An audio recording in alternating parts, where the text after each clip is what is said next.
I'll start with you first. I want to break down this interesting dynamic that we see takes place over a few episodes with you and TJ. Because at first it seemed as if you thought that he wasn't on your side, and there was like also this kind of like group dynamic that was forming around TJ being a leader. And then it goes from kind of that where he kind of makes two big moves through the season that kind of like help propel you fully. So what was it like, what was your mind going through at the time in the game? And also, I guess retrospectively, thinking about how, you really didn't know if he was on your side, and it turned out to be that he was a good ally for you in the game. So TJ was an amazing person, and we get to know each other maybe right, in the middle of, maybe a few days into the dormitory, and he project, that persona of confidence, which I like, and he is very, humble person, and I love talking to him because he has so much experience for 34 years of age, and what he been through and all that, and so we empathize with each other, talking about life and our family, and it caught me by surprise because during the with the dash thing, and then I got elimination and all that. He was in a group that was always constantly conspiring, and I don't know, because I always think every time when you in a paranoia state, when they look at you in a certain way, or they look at you and then all of a sudden they talk to another person, it's like, okay, what are they, do I have a target on my back? What did I do? So for him to hang around with that group, it makes me, it's like, do I trust him and not, or do I, distrust him?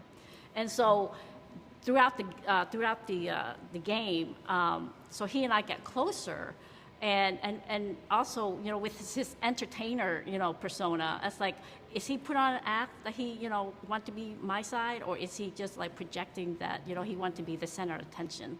So that was for me to decide, and it was very hard inside of me. And then all of a sudden, he picked me. I was like, oh my gosh, he really stick to his guns. Like, you have my back, and he did twice. And when he got eliminated, I felt so bad because I couldn't return the favor, and so it was really sad for him to go at first start. So. Phil and Sam, I'm gonna give you both of your questions now.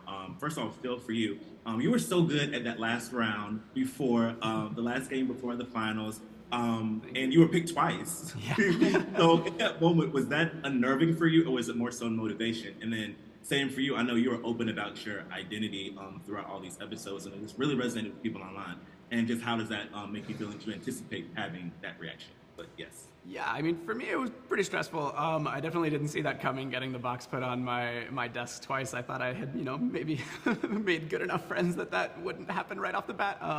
But as the game went on, I sort of understood, that people are going to have to start making tough choices, and now we're getting down to the wire, And so for Rose and Ashley to kind of make those decisions, I think was really smart of them, and I don't fault them for it at all. I definitely, both times, like, they were guesses. Like, I was kind of confident, but like they were also like a shot in the dark kind of guess. And so the fact that I nailed it twice, like, was just as surprising to me as it was to everyone else. But it did feel good. It made me a lot more confident with kind of my social game and everything that was going on. Yeah, yeah. I'm really pleased that my past pain can provide some comfort to. So I'm gonna cry to people out there. I can provide a detour around some pain that I went through that other people don't have to go through, and a light at the end of the tunnel. I hate calling myself a light, but something on the horizon that people can look towards and go, okay, that person survived this, I can too. Fortunately, though you are not finalists, you're the people that everyone is talking about right now from your moves this season, and you honestly just made the season fun to watch, to be honest. As Phalisia, I'll start with you first, because I would say arguably from the 9 episodes that we've seen, I think that you already made the biggest move this season and the most talked about move this season when everyone was like, Rick, not Rick. And people on social media like, oh, that's a good move, right? That was a cutthroat move. I want to know what was going through your mind at the time. Like when you got up there, did you have in mind like I may have to make a big move and go into this game? Did you want to make big moves like that, or kind of go into the radar, or just kind of like come out strong when you needed to? Yeah, I think with tests and like dorm tests, those are the time to show up. You could potentially get something really good, or you can get something really bad, as we saw. And this is my only time that I could probably get an opportunity that I probably couldn't get again. So I raised my hand and went up there. And yeah, I honestly did what I knew best, which was being just strategic. And I played to win. Like, we obviously know that I made the correct choice just about how much Rick was loved and liked. He's the same person inside that dorm. He was liked and loved inside that dorm, so I know that he was a big threat to my game, and that's how I played it. And Ashley, for you, you made it so close. You were right there to the end. Dun dun dun. And that journey to the end, I think, kind of also was one of the most talked about moments. The moment on the glass bridge, and when everyone was figuring out who was going to go. And it was interesting because as I was watching it, I thought in the back of my mind, I'm like, not everyone agreed to the group plan, which was to do that. He was watching the show. You watched the show. You watched the show. I feel like this is going to come back. And like also at the same time, like there were certain points, like you said, the next game, everyone kind of agreed at that point, but we didn't see everyone agree to this right. round in particular that things were going to happen. So kind of similarly, what was going through your mind when you were like, did you think that, was there any time that you thought that you would fold into what everyone else wanted to do? Or did you think from jump, like, I know I have to do what's best to protect my game, not the game of everyone else, or what may be quote unquote fair? Yeah, I'm so secure in my mind and in myself. When we were up on the bridge and the guys are discussing, trying to pressure everybody to agree, oh, if everybody doesn't agree, this is not gonna work. Yeah, I was like, yeah, whatever. You get what I'm saying? I already knew I'm walking onto this bridge with a very low number. I'm not doing anything extra that I don't need to do. The goal is to get across the bridge, and I made it across the bridge. What anybody else thought that I should be doing, that's on them. Nobody can have expectations for me. Like, you can't have expectations for me. Like I said, I don't know these people from a can of paint. What am I about to risk $4 million for? If I overjump you, I'm gonna risk winning $4 million. And, Trey had to be eliminated, and he didn't have to be eliminated. He took 3 jumps that he did not have to take, right? Everybody had something to say, in their own opinions. But did you see anybody else volunteer to jump besides Mariana? And as soon as she jumped, she was eliminated. But nobody else volunteered to actually, step up. Mm-hmm. Just a lot of talking, right? But, I was strong in what I was going to do. I knew what I was going to do on the bridge, and I was going to do what got me across the bridge. I was going to play for me. That's what I came in doing since day one, playing for me. And I don't know why anybody, had these, false expectations, of me. I'm chasing $4 million. Absolutely. Anybody would do that for $4 million. Right. I think anybody would want to protect Hello. Yeah. And the goal was achieved. I made it across the bridge. I think one of the first like truly bold moves of the season, I think, is when you kind of came for Lorenzo. Oh God!